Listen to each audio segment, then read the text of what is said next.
85 লাখ টাকা করে এবং 90 টন করে চাল গম, সেটা শুধুমাত্র সরকারি দলের যারা এমপিরা আছেন বা সরকার দলের যে আসনগুলো আছে সেখানেই সেটা বরাদ্দ করা হয়েছে। কিন্তু বিরোধী দলের কোনো আসনেই এই অর্থ এবং এই যে চাল গম সেটা বরাদ্দ করা হয় নাই। যখন যেখানে দুর্যোগ সংগঠিত হয় জেলা পর্যায়ে প্রত্যেকটা জেলা প্রশাসকের কাছে আমাদের বরাদ্দ দেয়া রয়েছে জিআর ক্যাশ এবং জিআর রাইস। দুর্যোগের বিষয়ে প্রশ্নটা করব মাননীয় দুর্যোগ ব্যবস্থাপনা এবং ত্রাণ মন্ত্রণালয়ের মাননীয় মন্ত্রীর কাছ থেকে আমরা একটা জানবার বিষয় আছে। আসলে কি আমাদের বাংলাদেশের যে দুর্যোগের যে ম্যাপ সেটা থেকে কোনো ধরনের পরিবর্তন এসেছে? কারণ আমরা দেখলাম যে দুর্যোগ মন্ত্রণালয় থেকে বরাদ্দ করা হলো, সে বরাদ্দটা 30 এপ্রিলে হয়েছে, সেটা শুধুমাত্র সরকারি দলের যারা আসন প্রাপ্ত হয়েছেন তাদের আসনগুলোতে শুধু বরাদ্দটা দেওয়া হয়েছে, বিরোধী দলের যারা আছেন তাদের কারোতে বরাদ্দগুলো দেওয়া হয় নাই।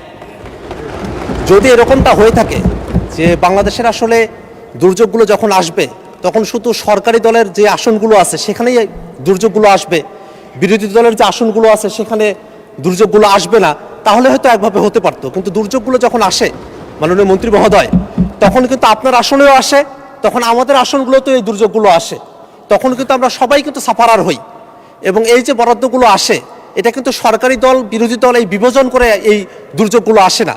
এবং এই দুর্যোগের যে অর্থগুলো বরাদ্দ করা হয় এই বরাদ্দগুলো কিন্তু করা হয় জনগণের ট্যাক্সের টাকা থেকে, জনগণের থেকে এই অর্থগুলো আহরণ করে তারপরে জনগণের পিছনে এটা বরাদ্দ করা হয়। কিন্তু আমরা দেখলাম যে গত 30 এপ্রিলে যে বরাদ্দটা করা হয়েছে 85 লাখ টাকা করে এবং 90 টন করে চাল গম, সেটা শুধুমাত্র সরকারি দলের যারা এমপিরা আছেন বা সরকার দলের যে আসনগুলো আছে সেখানেই সেটা বরাদ্দ করা হয়েছে। কিন্তু বিরোধী দলের কোনো আসনেই এই অর্থ এবং এই যে চাল গম সেটা বরাদ্দ করা হয় নাই, যেটা বিরোধী দলের আসনে যেসব সাধারণ নাগরিকেরা আছেন তাদের প্রতি চূড়ান্ত বৈষম্য। এবং 24-এর পরে এরকম বৈষম্যমূলক কোনো নীতি বাংলাদেশে চলতে পারে বলে আমরা মনে করি না। এই কারণে আমরা মাননীয় দুর্যোগ ব্যবস্থাপনা এবং ত্রাণ মন্ত্রণালয়ের মাননীয় মন্ত্রীর কাছে আমরা জানতে চাই যে আসলেই কি বাংলাদেশের দুর্যোগ আসবার ক্ষেত্রে সরকারি দল বিরোধী দলকে বিবেচনা করে আলাদা দুর্যোগের কোনো মানচিত্র তৈরি হয়েছে কিনা, যদি না হয়ে থাকে এই দুর্যোগগুলোকে মোকাবেলা করবার জন্য যে সরকারের তরফ থেকে বরাদ্দগুলো দেওয়া হয় সেই ক্ষেত্রটাতে বৈষম্য দূরীকরণের ক্ষেত্রে দৃশ্যমান কোনো পদক্ষেপ গ্রহণ করা হবে কিনা, এবং কবে নাগাদ বিরোধী দলের যারা আমরা বঞ্চিত হয়েছি, আমাদের আসনের মানুষেরা বঞ্চিত হয়েছে, এই বঞ্চিত মানুষদের বঞ্চনা ঘুচাবার জন্য দুর্যোগ ব্যবস্থাপনা এবং ত্রাণ মন্ত্রণালয় থেকে সমতা ভিত্তিক বৈষম্য দূরীকরণমূলক উদ্যোগ গ্রহণ করা হবে এবং সেটা আসলে দেশের জন্য উপকার হবে। সে ধরনের পদক্ষেপ কবে গ্রহণ করা হবে সেটা আমরা মাননীয় মন্ত্রীর কাছে জানতে চাই।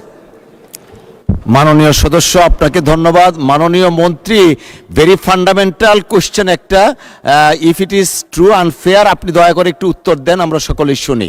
ধন্যবাদ আপনাকে। মাননীয় স্পিকার, আপনাকে ধন্যবাদ। মাননীয় সদস্যকে ধন্যবাদ।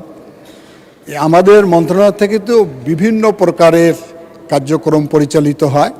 উনি স্পেসিফিকভাবে যে কথাগুলো উত্থাপন করেছেন, দুর্যোগের নানাবিধ কার্যক্রম আমি একটু আলোচনা করেছি যে আমরা বন্যা আশ্রয় কেন্দ্র করি, ঘূর্ণিঝড় আশ্রয় কেন্দ্র করি। যখন যেখানে দুর্যোগ সংগঠিত হয় জেলা পর্যায়ে প্রত্যেকটা জেলা প্রশাসকের কাছে আমাদের বরাদ্দ দেয়া রয়েছে জিআর ক্যাশ এবং জিআর রাইস। আর উনি টিআর কাবিখার কথা বলেছেন, যে সমস্ত এমপি মহোদয়রা আমাদের কাছে চাহিদাপত্র দেয় সেখানে আমরা বরাদ্দ দিয়ে থাকি। আমার মনে হয় যে কাল পরশুর মধ্যে ওনারা ওনাদের বরাদ্দ পেয়ে যাবেন। ধন্যবাদ। আপনারাও পেয়ে যাবেন, আপনারাও পেয়ে যাবেন। ধন্যবাদ আপনাদের। আপনার পরশুর মধ্যে যারা চাহিদাপত্র দিয়েছেন তাদেরকে আমরা বরাদ্দ দিয়েছি, ইনশাল্লাহ পেয়ে যাবেন। ধন্যবাদ আপনাদের।